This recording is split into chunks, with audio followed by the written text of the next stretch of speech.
السلام عليكم ورحمة الله.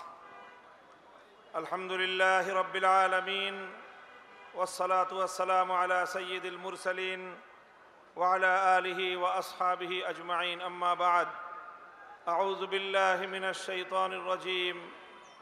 بسم الله الرحمن الرحيم. قل هل يستوي الذين يعلمون والذين لا يعلمون إنما يتذكر أولو الألباب. শিক্ষাকে উপনিবেশায়ন করে স্বাধীন শিক্ষা ব্যবস্থা প্রণয়নের দাবিতে আয়োজিত বাংলাদেশ খেলাফত ছাত্র মজলিসের উদ্যোগে শিক্ষা সমাবেশে উপস্থিত স্নেহাস্পদ সভাপতি, উপস্থিত বাংলাদেশ খেলাফত মজলিস, যুব মজলিস ও ছাত্র মজলিস সহ বন্ধু প্রতিম অন্যান্য সংগঠনের কেন্দ্রীয় নেতৃবৃন্দ, শিক্ষাবিদ ও সমবেত ছাত্র ভাইয়েরা আমার, আমি সর্বপ্রথম আল্লাহর রাসূল সাল্লাল্লাহু আলাইহি ওয়াসাল্লামের একটি ঐতিহাসিক সুন্নতের অনুসরণে শুকরিয়া আদায় করছি। আল্লাহর নবী বিদায় হজের সময় বলেছিলেন, মনজিলুনা গাদান খাইফু বানি কিনানাতা ইনশাআল্লাহ হাইসু তাকাসামু আলাল কুফর। মক্কা বিজয়ের পর মক্কায় বিজয়ী বেশে প্রবেশ করে আল্লাহর নবী বলেছিলেন, যেই খাইফে বানি কিনানার মধ্যে এক সময় আবু জাহালদের নেতৃত্বে ইসলামকে ধ্বংস করার চুক্তি সম্পাদিত হয়েছিল, আগামীকালকে আমরা সেই জায়গায় অবস্থান করে আল্লাহর শুকরিয়া আদায় করার মাধ্যমে আমরা বিজয় উদযাপন করব।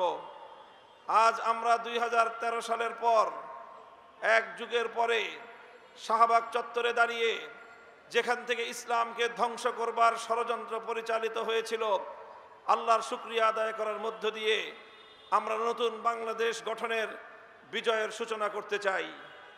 সংগ্রামী সাথী ও বন্ধুগণ, সেই সাথে বলতে চাই, এই শাহবাগ চত্বরে দাঁড়িয়ে আমি আজকের অন্তর্বর্তীকালীন সরকারের কাছে সুস্পষ্টভাবে দাবি জানাতে চাই, এই শাহবাগ চত্বরকে কেন্দ্র করে এই গণজাগরণের নামে বাংলাদেশকে বিভক্ত করবার, বাংলাদেশের স্বাধীনতাকে বিপন্ন করবার চক্রান্তের বিরুদ্ধে রুখে দাঁড়িয়েছিল যে শাপলা চত্বর, সেই শাপলার শত শহীদানের আজও পর্যন্ত রক্তের কোনো প্রতিবিধান করা হয়নি। এখনো পর্যন্ত শাপলা চত্বরের বীর শহীদদের হত্যাকাণ্ডের জন্য কোনো রাষ্ট্রীয় উদ্যোগ আমরা লক্ষ্য করতে পারছি না।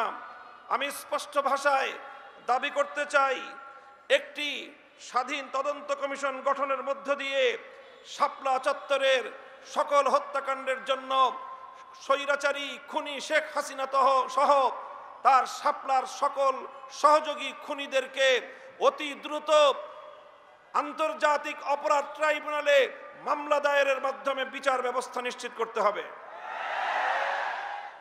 আমি ঢাকা বিশ্ববিদ্যালয়ের এই প্রবেশদ্বারে দাঁড়িয়ে স্মরণ করতে চাই নবাব স্যার সলিমুল্লাহদেরকে, যাদের ত্যাগ এবং অনুদানের ভিত্তিতে প্রতিষ্ঠিত হয়েছিল এই ঢাকা বিশ্ববিদ্যালয়।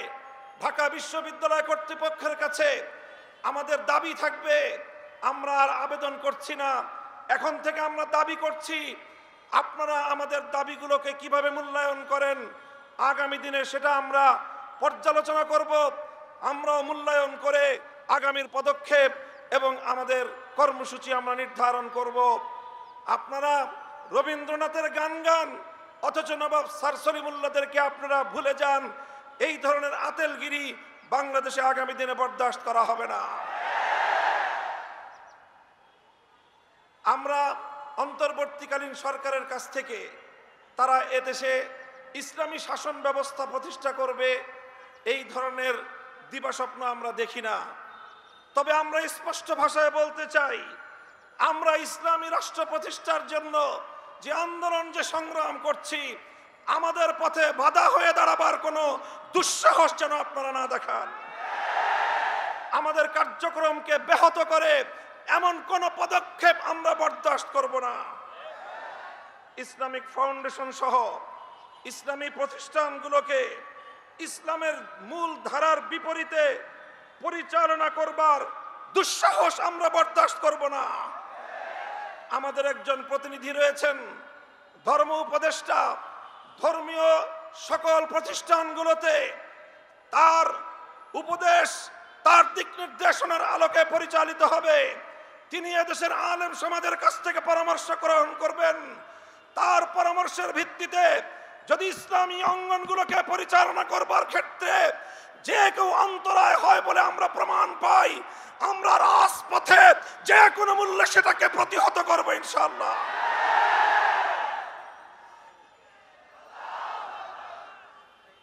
আমরা পরিষ্কার ভাষায় বলতে চাই, শিক্ষা ব্যবস্থায় ইসলামের বিরুদ্ধাচরণের অশুভ ধারা বন্ধ করতে হবে। সকল শ্রেণীর শিক্ষা ব্যবস্থায় প্রতিনিধিত্বশীল ব্যক্তিবর্গের মাধ্যমে নতুন শিক্ষা ব্যবস্থা প্রণয়নের উদ্যোগ গ্রহণ করতে হবে। আপনারা সেই আওয়ামী দুঃশাসনের আমলের মতো বরাবর এদেশের ইসলামপন্থীদেরকে উপেক্ষা করে চলবেন। আমাদেরকে উপেক্ষা করার এই ধারা আমরা আর বেশি দিন চুপ করে বরদাস্ত করব না। শিক্ষা কমিশনে এদেশের সর্বজন কোনো আলেম প্রতিনিধি অন্তর্ভুক্ত করতে হবে, না হয় ওই শিক্ষা কমিশনের কোন সুপারিশ আমরা মানব না। বৈষম্যহীন শিক্ষা ব্যবস্থা প্রতিষ্ঠার স্পষ্ট দাবি জানাই। আলিয়া মাদ্রাসার শিক্ষার্থীরা তারা জাতীয় শিক্ষা ব্যবস্থায় জাতীয় সকল চাকরি বাকরির ক্ষেত্রে বৈষম্যহীন সুযোগ সুবিধা চায়।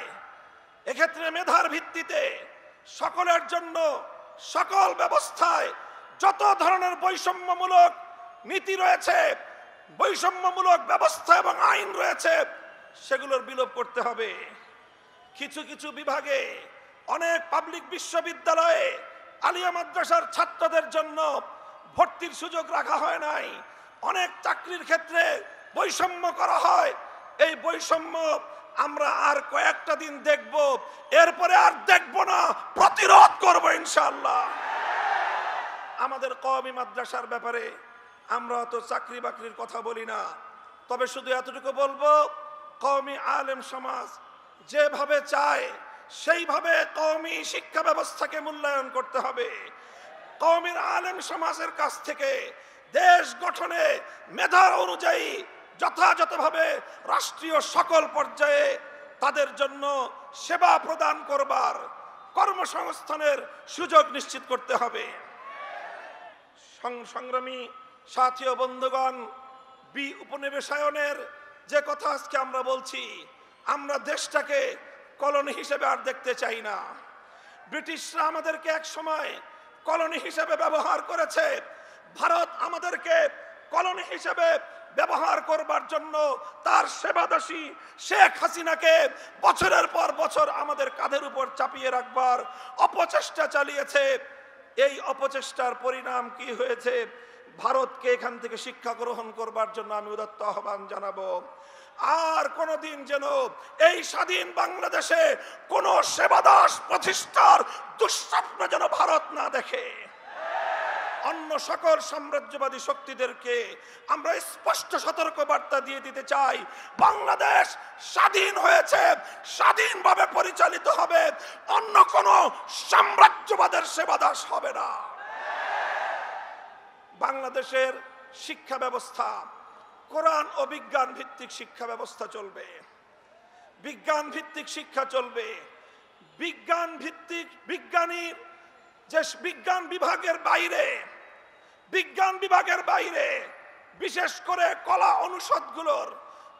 অনুষদের যতগুলো শিক্ষা ব্যবস্থা রয়েছে, সব জায়গাগুলোতে হিন্দুত্ববাদ সহ নাস্তিক্যবাদ, পশ্চিমা সাম্রাজ্যবাদের সকল অনুসরণ বাদ দিয়ে কোরআন ভিত্তিক কলা অনুষদের ইসলাম ভিত্তিক প্রতিটি শিক্ষার নৈতিকতাকে সেইভাবে ঢেলে সাজাতে হবে। নতুন করে কারিকুলাম তৈরি করতে হবে স্বাধীন বাংলাদেশ গঠন করতে হলে। সংগ্রামী সাথী ও বন্ধুগণ, সর্বশেষ আমি উদাত্ত আহ্বান জানাতে চাই, যত অন্যায় বিচার বহির্ভূত হত্যাকাণ্ড চলছে, এই হত্যাকাণ্ড অবিলম্বে বন্ধ করতে হবে। যারা রাজপথ থেকে আন্দোলনের মধ্য দিয়ে উপদেষ্টা হয়েছেন, আপনাদেরকে বলি, আমরা আপনাদের সহযোগী, আন্দোলনে ছিলাম সহযোগী, সংগ্রামে ছিলাম সহযোগী, ফ্যাসিবাদের বিরুদ্ধে লড়াইয়ের মাঠে ছিলাম আমরা সহযোগী। এখন এই ক্রান্তিকালে রাষ্ট্র পরিচালনায় আমরা আপনাদেরকে সহযোগিতা করতে চাই। আমাদের কথা যদি কানে তুলবার মতো ফুরসত আপনাদের না থাকে, কান পর্যন্ত কিভাবে পানি পৌঁছাতে হয় সেই পথ কিন্তু আমাদের জানা আছে। আমি বিশেষ করে এই তথ্য উপদেষ্টা নাহিদ সাহেবকে সতর্ক করি। আমি তার দৃষ্টি আকর্ষণ করে বলতে চাই, মামুনুল হককে চিনেন না? আজকে ফ্যাসিবাদ বিলোপ হওয়ার 1.5 মাসের মাথায় আমার বিরুদ্ধে অনলাইনে ফেসবুক কর্তৃপক্ষ সহ ইউটিউব কর্তৃপক্ষ সহ অঘোষিত নিষেধাজ্ঞা জারি করে রেখেছে। আমার নিউজ কভার করে এই পর্যন্ত বাংলাদেশে প্রায় শতাধিক জাতীয় নিউজ পোর্টাল তারা রেস্ট্রিকশনের শিকার হয়েছে। আপনারা ওখানে বিলাসিতা করেন। বৈষম্যের বিরুদ্ধে সংগ্রামী আমাদেরকে আমাদের সমস্যাগুলোকে সমাধান করবার কোনো চিন্তা আপনাদের নাই। আপনারা উপদেষ্টা পরিষদ রাষ্ট্র পরিচালনা করতে পারবেন না আমাদের সহযোগিতা ছাড়া। আমার এই বক্তব্যের 24 ঘন্টার মধ্যে যদি আপনারা কোনো ব্যবস্থা গ্রহণ না করেন, আমরা আপনাদের বিরুদ্ধে ব্যবস্থা গ্রহণ করতে বাধ্য হব।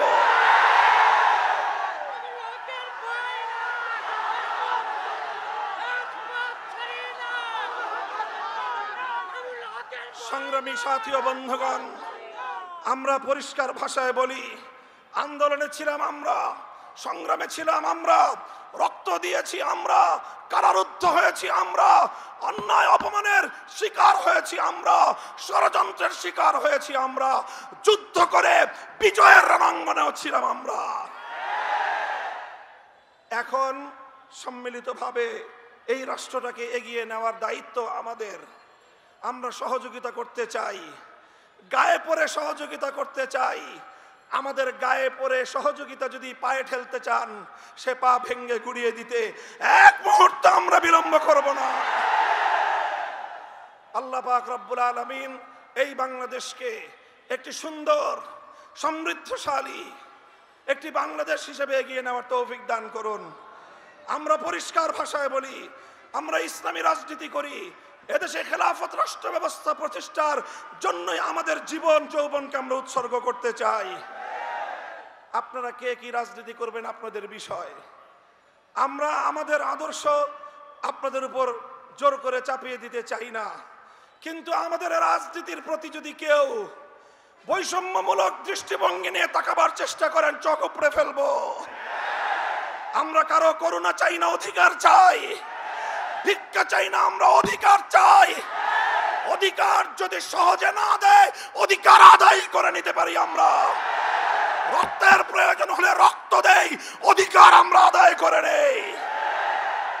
আমাদের এই কথাগুলো, আমাদের অবস্থান এবং আমাদের এই বাংলাদেশের গণমানুষের সঙ্গে আমাদের রিলেশনটাকে নতুন করে পড়ে নেবেন। যদি কেউ যদি আমাদের ব্যাপারে অন্য কোনো ভাবনা ভাবতে চান, তাহলে আপনাদেরকে রাজপথে মোকাবেলার দাওয়াত থাকলো।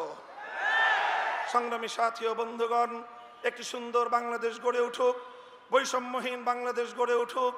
আর কোনো শিক্ষাঙ্গনে তোফাজ্জলদের মতো আর কোনো মানুষকে যেন এভাবে বিচার বহির্ভূত হত্যাকাণ্ডের শিকার হতে না হয়। সকল বিচার বহির্ভূত হত্যাকাণ্ডগুলোকে তদন্তপূর্বক প্রকৃত দোষীদের বিরুদ্ধে ব্যবস্থা গ্রহণের দাবি জানিয়ে একটি সুন্দর, সুশৃঙ্খল, উপনিবেশহীন, উপনিবেশবাদহীন, উপনিবেশবাদ মুক্ত, স্বাধীন একটি স্বনির্ভর জাতি গঠনের জন্য যা যা করতে হয় তা করার জন্য আহ্বান এবং তার সহযোগিতার আহ্বান জানিয়ে বক্তব্য শেষ করলাম। নাসরুম মিনাল্লাহি ওয়া ফাতহুন করিব ওয়া আখিরু দাওয়ানা আলহামদুলিল্লাহি রাব্বিল আলামিন। বাংলাদেশ খেলাফত ছাত্র মজলিস জিন্দাবাদ। বাংলাদেশ খেলাফত মজলিস জিন্দাবাদ।